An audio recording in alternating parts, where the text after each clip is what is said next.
Nossa história começa com um guarda sussurrando o nome Russell Raymond, e logo em seguida, gritando o sobrenome Raymond, ao qual parece surpreso, por ser de uma família de aristocratas que fundaram a cidade. Nosso protagonista, apresentado como Russell, fecha os punhos contendo seu ódio. O guarda ainda incrédulo, olhando de cima a baixo nosso protagonista, deixa-o passar para entrar na cidade de Camelot. Quando nosso protagonista passa, um guarda comenta com o outro, que as vestes do protagonista estão sujas, e que isso não é um jeito de um aristocrata se vestir. O outro guarda responde, que aparentemente a família fundadora não é lá essas coisas. Ainda conversando, os guardas comentam que a Torre Branca está recrutando mercenários, e que talvez esse seja por esse motivo que nosso protagonista esteja na cidade. Nosso protagonista, já com aquele sorrisinho no rosto, comenta que os guardas são muito barulhentos, e que eles não passam de um bando de lixo. Nosso protagonista caminha pela cidade em sentido à Torre Mágica, onde todos os guardiões do reino se reúnem, enquanto ele pensa que ele também trabalhou muito duro para tentar sobreviver até agora. Nessa hora, é-nos mostrado um flashback, na qual nosso protagonista está sendo fugindo de sua casa à força, após seu pai ser derrotado pelo Império, na qual ele suplica pela sua mão, e sua única lembrança que ela deixou foi um anel escamoso e com um símbolo de olho de dragão. Nosso protagonista afirma que o único jeito que ele tinha para reaver seu território seria se ele tivesse entrado na Torre Mágica, mas até isso ele não conseguiu fazer, pois foi expulso da academia, antes mesmo de se aplicar para a entrada da torre. Ele foi expulso, pois foi reprovado em 3 matérias, sendo o primeiro a fazer isso em anos naquela escola. Disseram-lhe que ele, nem sequer, tem o potencial para criar um círculo de magia de nível 2, por ter um estreitamento nas veias de mana, o que o impossibilita de receber uma quantidade maior de mana e por isso, não solta uma quantidade maior. O protagonista se julga, por ser castigado pelos céus, por ser impossibilitado de se tornar um mago por conta do seu estreitamento nas veias de mana. Voltando para a realidade, nosso protagonista, sentado ao chão do lado de fora da Torre Mágica, se conforma que, durante sua carreira como mercenário, por um golpe de sorte, ele conseguiu completar o círculo de nível mágico 2, mas mesmo assim, ele ainda permanece como um mago de 3ª classe. Nesse tempo, as portas da Torre Mágica se abrem, e um guarda sai lá de dentro, dizendo que as vagas para o recrutamento se encerraram por hoje, e que todos deveriam voltar amanhã.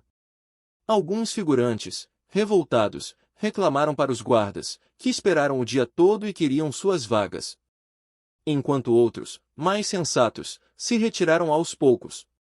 A única resposta do guarda é que pedintes como eles não deveriam fazer exigências.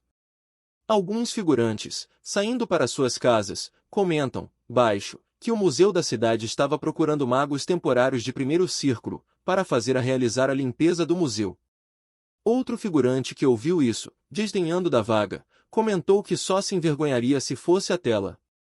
Nosso protagonista, sentado ainda à porta da torre, encosta a cabeça à parede um pouco chateado, e coloca a mão no bolso para pegar sua bolsa de moedas, e percebe que não tem dinheiro para nada, e decide ir até o museu para trabalhar na vaga.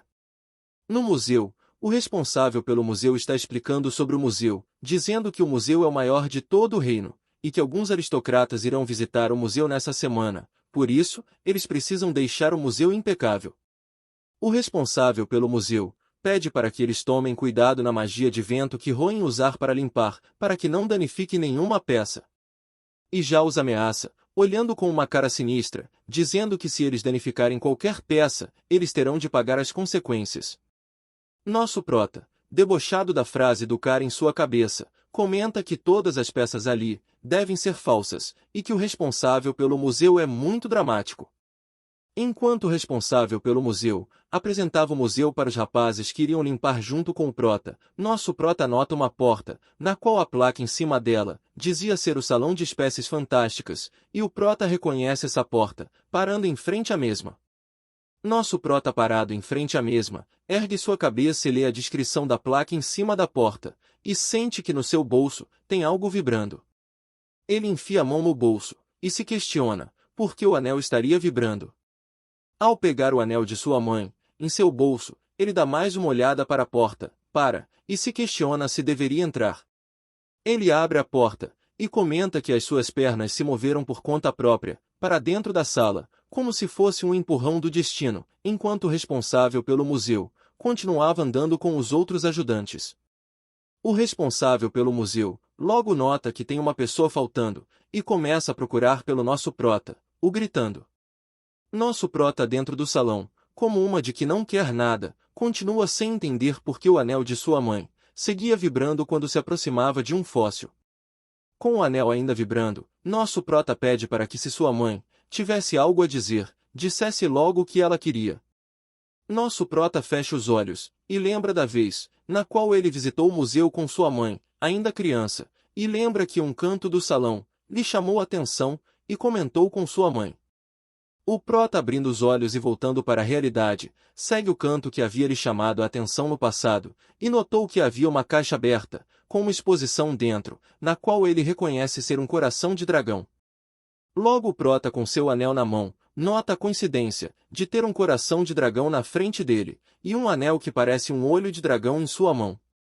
Ele coloca o anel no dedo, e pede para que, o que a sua mãe tem a dizer para ele, por ter levado ele até ali, que seja dito logo. E assim que ele coloca o anel no dedo, o anel para de vibrar. Imediatamente, nosso prota estranha, e acaba percebendo que o coração do dragão à sua frente começa a brilhar e atrás dele, ele ouve um ruído vindo do fóssil. Imediatamente, nosso protinha já pensa que está ficando doido e diz que é tão bobo. E ele, nem acabando de concluir seu raciocínio, percebe que seu anel começa a soltar uma luz vermelha forte, e ele começa a ouvir vozes, dizendo que o coração e o olho do dragão se encontraram, assim, surgindo um segundo olho. O prota já é jogado para um espaço no meio do espaço, diante de um dragão, na qual o dragão já diz a ele que ele é suficiente para se tornar a pedra angular de uma nova mitologia. E concedendo assim, uma nova chance para nosso protinha, para o bem da nova mitologia. De repente, surge uma janela na frente do prota, dizendo que o Rei Dragão Divino está conferindo a informação do mundo e que a janela de status e a missão do sucessor Russell Raymond estão sendo ativadas. Tudo se escurece, e nosso prota começa a ouvir baixinho alguém lhe chamando, que vai ampliando conforme ele não responde. Até que grita o sobrenome dele e bate um livro na cabeça dele, falando que as notas dele são boas, mas ele não pode dormir na aula dele. Nosso prota acorda com um susto, e sem entender nada do que está acontecendo, vê seu professor Hubert, e lembra que ele morreu. Assim, ele olha para os lados procurando entender a situação, e nota que está em uma sala de aula e seus colegas de sala estão rindo dele. Imediatamente, ele coloca a mão em seu rosto tentando sentir como ele está, e assim percebendo que voltou no passado. Finalizando assim o primeiro capítulo do mangá. Se você gostou e quer que eu traga outros vídeos desse mangá, que parece estar incrível, se inscreve no canal, senta o dedo no botão gostei, e pede a parte 2 aí nos comentários. Tamo junto, e até a próxima gurizada. Fui!